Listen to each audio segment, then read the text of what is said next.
1400 is my background check bill, but it's also known as the gun show loophole bill. It closes the gun show loophole. That's the number one biggest thing it does. However, behind that, no private sales of guns.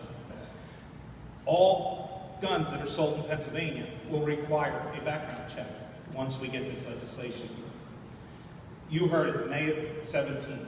We had this bill out before it was cool to have gun bills out. Now you're seeing all kinds of gun bills come up from both sides of the aisle. But it's something that I believed in last session. It was already sponsored by Steve Santora at the time from Bucks County. He was a friend of mine from the other side of the aisle. I jumped on as the first Republican co-sponsor to that bill. So to completely be clear, the plain, simple English on 1400 is you would no longer be able to buy a gun over the internet that comes to Pennsylvania without a background check legally. You would not be able to buy a private gun. So I'm there, and Joe, my neighbor, is selling his long gun, and I could not go to his house anymore and buy his long gun without a background check. There's a consequence. What'll happen is there will be issues for the person selling the gun and for the person buying the gun if the background check was not performed. And then, as we said, at the gun shows. Now, the one thing it would do is it would trigger that you purchase your first background check at a gun show. If you buy any other guns that weekend at the gun show, it would allow you to use the same, you still have to get another background check, but you wouldn't have to pay a fee again. And we were trying to take some of the arguments away. One of the arguments was, oh, that costs money. That they're going to have to go buy a background check. Okay, you got to buy one. The whole weekend. Anybody that goes to that gun show, they buy the first one, they still have to get the others, but there's no fee for it. Take the argument away. That's part of the issue. I've been questioned, why am I not going public on this? I've had 3 press conferences in the last 2 years. One on the courthouse steps in media, one in Harrisburg, and one in Montgomery County at the courthouse. I've written, or not personally written, but been written about multiple times in the Daily Times and I believe the Philadelphia Inquirer. And there's been opinion pieces done on it as well. I'm not hiding from this legislation. I'm very public. I think I'm one of the public advocates for my own bill, 1400. The reason I don't call my leadership out on it and demand publicly, I have, and this is the letter that I wrote them, saying the time is now, we need these bills run. There's a whole list which I'm going to go through. The reason I don't do that is because I actually want the bill to run. I'm not doing this for politics. If I never got elected again, because my own strong Second Amendment right people who don't believe that I'm allowing the next step towards people taking their guns away, which I don't believe background checks does whatsoever. So be it, at least I got something done, and something big, and I think this can help. So that's my position on 1400. A couple other bills I want to talk about.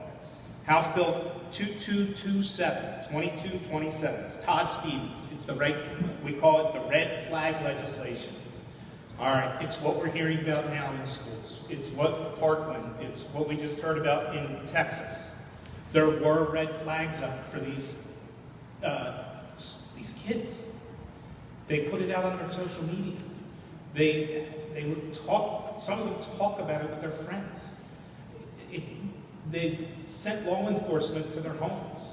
What this red flag legislation would do is the same way if a police officer were to go to someone's house and they were arresting them and they had weapons there, they could secure those weapons and be able to secure the person and take those weapons as evidence.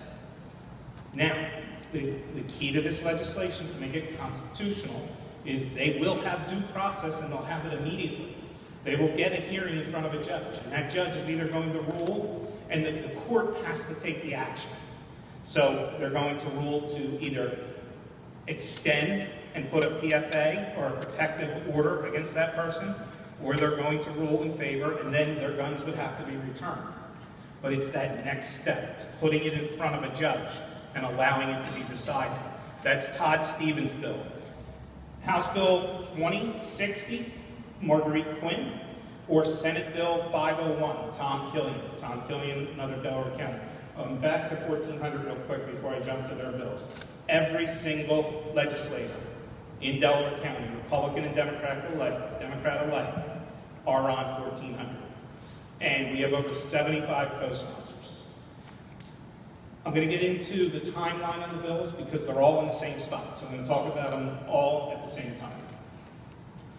With the exception of Senator Killian, because that already passed the Senate and is in the House. So what those two bills do, and I was just speaking to somebody about it just a few minutes ago, it takes the PFA, and this is shocking, you're going to hear it, 60 days right now you have to turn your guns in if you get a PFA against you, okay? And not only that, you can hand them to mom, you can hand them to your sister, you can hand them to a trusted friend who doesn't have a criminal background. They're easy to get back. Those guns are easy to get back. And it happens. We hear about it in Pennsylvania, not around right here in Pennsylvania, where the person, and I'm going to say the guy because 99% of the time it's the guy, goes and gets the gun from mom, goes and kills his estranged wife, girlfriend, significant other, and with his own gun. So what this law will do is it will require 24-hour turn-in. It will require it to be either at a law enforcement facility or a licensed gun dealer. And that's important because a licensed gun dealer is not going to risk their license and their livelihood to give a gun back to somebody without a court order. House Bill 1872, Madeline Dean's bill. It's easy and it's very simple, 3 words. The bump stock ban. There's no reason to put these devices on that just make these guns go, I'll call it go crazy, like they did in Las Vegas. Those are all bills that I'm co-sponsor, or as you know, 1400, I'm the prime sponsor. Where are they? They're all in our Judiciary Committee. They need to come out. They need to come out for a vote. What we are being told is there will be a group of bills coming out in June for a vote. We still have to push. We don't want you to be silent. You don't have to call me. I'm already in favor of all of them. Unfortunately, I'm not on Judiciary. But to reach out to everybody in the Judiciary Committee, both Republicans and Democrats, is not a bad idea. To be friendly about it is not a bad idea. So they're in the Judiciary Committee. They're planning to vote on some of these bills, or all of these bills. These are the ones that are up for discussion right now. These are the ones. In the beginning of June. And hopefully we'll have them out for a House vote. But again, we've got to keep the pressure up. But we need to look further than just that, than just gun sense bills, because it's not going to stop the problem altogether. Can it help the problem? If I save one life, I did my job. I think I've told some of you that when you've met with me. If I can save one life, I did my job. I can keep one person out of jail, I did my job. Because if we catch one person and maybe they get mental health help and it never happens.